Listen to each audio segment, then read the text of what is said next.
ઓએસની અંદર આપણે આગળ વધીએ તો આપણે આગલા લેક્ચરની અંદર ટાઈપ ઓફ ઓપરેટિંગ સિસ્ટમ જોયું હતું, પણ એના ખાલી પોઈન્ટ જ ખાલી એના નામ જ જોયા હતા.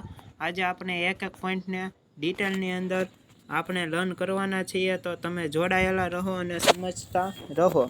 નોટ બનાવતા હોય તો બનાવતા રહો અને આગળ વધતા રહો.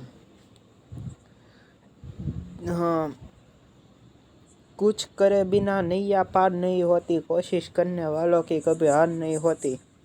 આ એક તમે સોપાન તરીકે રાખો અને આગળ વધતા રહો, ભગવાનનું નામ લેતા રહો અને બધું જ કરતા રહો, એટલે કે ભણવાનું કરતા રહો. તો એની અંદર પહેલો પોઈન્ટ જોઈએ તો batch operating system. Batch operating system એટલે શું છે એ વિશે આપણે જોઈએ. This type of operating system does not interact with the computer directly. આ ટાઈપની કોમ્પ્યુટર સિસ્ટમ ઓપરેટિંગ સિસ્ટમ આ ટાઈપની એટલે કે આ પ્રકારની ઓપરેટિંગ સિસ્ટમ છે ડાયરેક્ટ છે કોમ્પ્યુટર સાથે ડાયરેક્ટ કાંઈ પણ જાતનું ઇન્ટરેક્ટ કરતું નથી, એટલે કે કોમ્યુનિકેશન કરી શકતું નથી અથવા તો કોઈ પણ કામ કરી શકતું નથી. There is an operator which takes similar jobs having the same requirement. આની અંદર જે હોય છે ઓપરેટર કરવાવાળો હોય છે એને જેવી સેમ એટલે કે સિમિલર એને લાગતી વળગતી જોબ હોય એટલે કે કાર્ય હોય, એવા કાર્યને તે કાર્યની તેને સેમ રિક્વાયરમેન્ટ હોય, જો તેને સરખી પ્રકારની જરૂરિયાત હોય, and groups them into batches. અને આની અંદર ગ્રુપની અંદર બેચીસ હોય છે અને પછી કામ કરવાનું હોય છે. It is the responsibility of the operator. આની અંદર ઓપરેટરની રિસ્પોન્સિબિલિટી એટલે કે એની જવાબદારી શું છે? To sort jobs with similar needs. Sort job હોય છે એટલે કે જે ટૂંકા સમયની જે જોબ હોય છે એને સિમિલર નીડ્સ એટલે કે એની તમને નજીકની અંદર જે જરૂરિયાત પડે છે એની અંદર તમે આને ફેરવી શકો છો.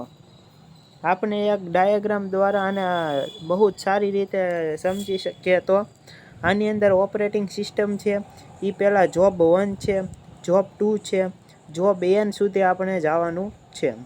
પછી એક છે બેચ 3 છે એ આપણી બેચ ઓપરેટિંગ સિસ્ટમ છે. જોબ 1નું એક બેચ, જોબ 2નું બેચ અને જોબ n સુધીનું બેચ, એટલે કે આ 3 બેચ છે.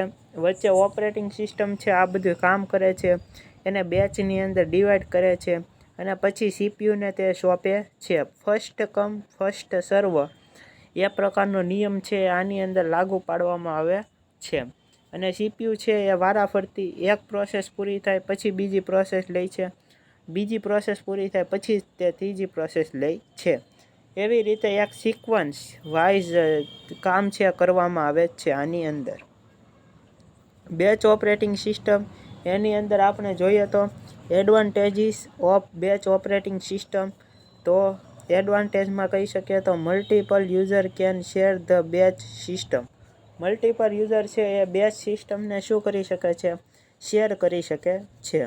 The idle time for the batch system is very less.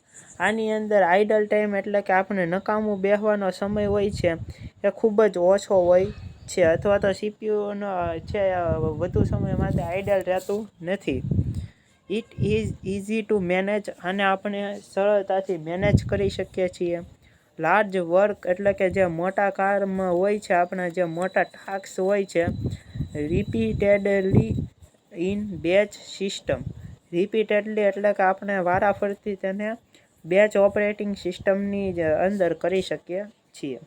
Disadvantages of batch operating સિસ્ટમની અંદર જોઈએ તો એડવાન્ટેજ હોય ને ડિસએડવાન્ટેજ હોય જ તે.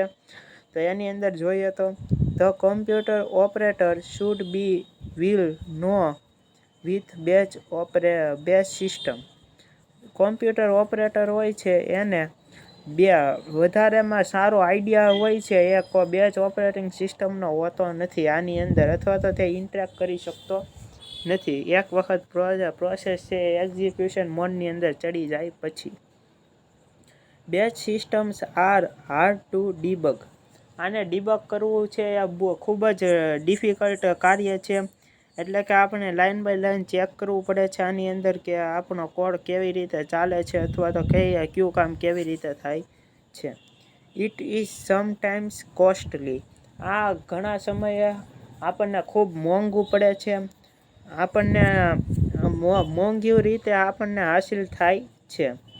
The other jobs will have to wait. આ એક જોબ પૂરી થાય છે ત્યાં સુધી બીજી જોબને છે એ વેઇટિંગ કરવો પડે છે અને એનો ટાઈમ છે એ ખોટો ખરાબ થાય છે. ફોર એન અનલોન time if any job failed. જો એક જોબ ફેલ થાય આની અંદર તો આખી સિસ્ટમ છે એ ફેલ વહી જાય છે, જેના કારણે વેઇટિંગ ટાઈમ તો થયેલો જ હોય છે પણ સિસ્ટમની અંદર બધી જોબ છે નિષ્ક્રિય થઈ જાય છે. આ એક બહુ મોટો ડિસએડવાન્ટેજ છે. In batch operating system the processing time for jobs is commonly difficult. આની અંદર ઓપરેટિંગ સિસ્ટમનો પ્રોસેસિંગ ટાઈમ છે એ જોબને પૂરું કરવા માટેનો બહુ જ ડિફિકલ્ટ છે, કોમનલી ડિફિકલ્ટ છે. To accurately predict while.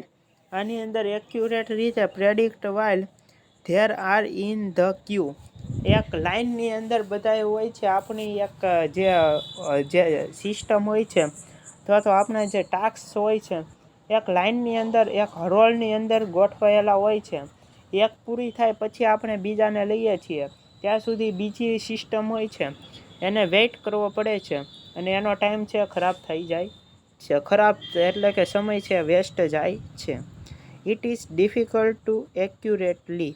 આને આપણે એક્યુરેટ એટલે કે એક ધ્યાનપૂર્વક આપણે આને ડિફિકલ્ટ હોય છે એક ધ્યાનપૂર્વક predict exact time required.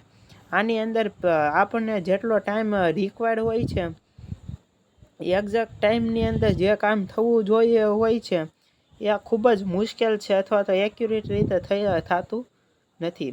For a job to complete while it is in the queue. એક જોબ પૂરી ન થાય ત્યાં સુધી બીજી જે બધી આપણી જે સિસ્ટમ હોય છે એને જે ક્યુ હોય છે એની અંદર વેઇટિંગ મોડની અંદર રહેવું પડે છે જ્યાં સુધી એક સિસ્ટમ છે એ પૂરી ન થાય, એક પ્રોસેસ છે જ્યાં લગીન પૂરી ન થાય ત્યાં લગીન. એક્ઝામ્પલ્સ ઓફ બેચ ઓપરેટિંગ સિસ્ટમની અંદર આપણે જોઈએ તો payroll system, bank statements ETC. Payroll system હોય છે, પછી બેંકનું સ્ટેટમેન્ટ હોય છે. આને તમે એક્ઝામ્પલ તરીકે લઈ શકો છો. મહાદેવ, આપણે આયા સુધી અત્યારે ક્લાસ અટકાવીએ એટલે કે અત્યારે આયા સુધી રાખીએ.